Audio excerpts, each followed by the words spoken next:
네, 어제 특검에 소환될 때 작심한 듯 소리를 지르던 최순실 씨. 오늘은 마스크를 쓴 채 아무 말도 하지 않고 특검에 나왔습니다. 이런 가운데 최 씨의 변호인인 이경재 변호사는 최 씨가 조사 과정에서 인권 침해 등 위법적 수사를 했다고 주장했습니다.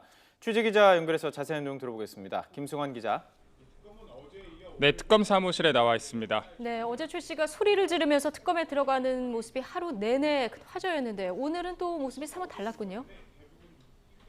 네, 최순실 씨는 조윤선 전 장관과 함께 호송차를 타고 오전 10시쯤 이곳 특검에 도착했습니다.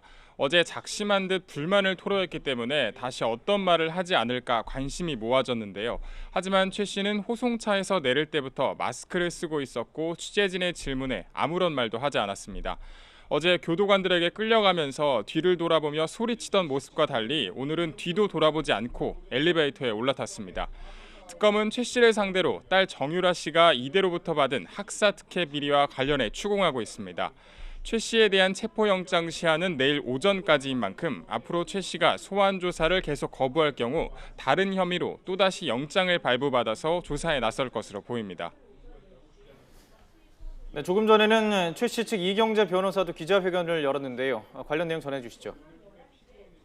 네, 이경재 변호사는 오전 11시에 자신의 사무실 앞에서 기자회견을 열었는데요. 이 변호사는 최 씨가 강압 수사를 받았다는 주장에 대해 특검이 사실을 호도하고 언론을 통해 최 씨를 비난하고 있다고 목소리를 높였습니다. 이와 함께 더는 인권을 침해하는 수사가 없기를 간청한다고 밝혔는데요. 이 변호사는 구체적인 사례도 들었습니다. 최 씨가 처음 특검에 나왔던 지난달 24일 밤 변호인이 귀가한 뒤 2시간 넘게 최 씨를 신문했다며 변호인의 조력받을 권리를 침해했다고 밝혔습니다.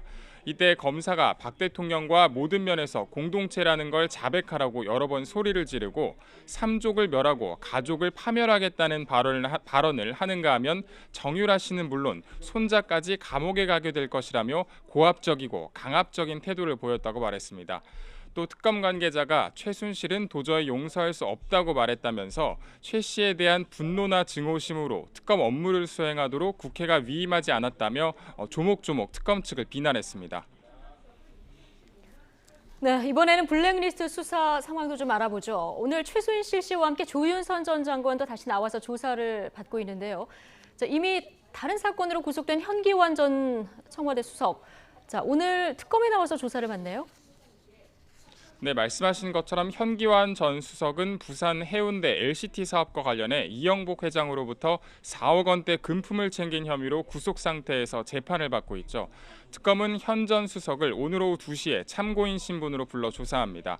현 전 수석이 조윤선 전 장관 다음에 정무수석을 지낼 만큼 블랙리스트 작성과 관리 등에 개입했는지를 추궁할 것으로 보입니다. 또 이미 윗선으로 지목된 김기춘 전 실장을 구속했기 때문에 박 대통령의 개입 여부에 대해서도 캐물으며 증거 다지기에 주력할 전망입니다. 이와 함께 관제 대모를 지시한 의혹을 받고 있는 허현준 전 행정관도 현 수석과 같은 시간인 오후 2시에 나와 조사를 받을 예정입니다. 허 전 행정관은 보수단체 관계자에게 국정교과서 찬성 집회 등을 열어달라고 지시한 의혹과 관련해 참고인 신분으로 나올 예정입니다. 지금까지 서울 대치동 특검사무실에서 YTN 김승환입니다.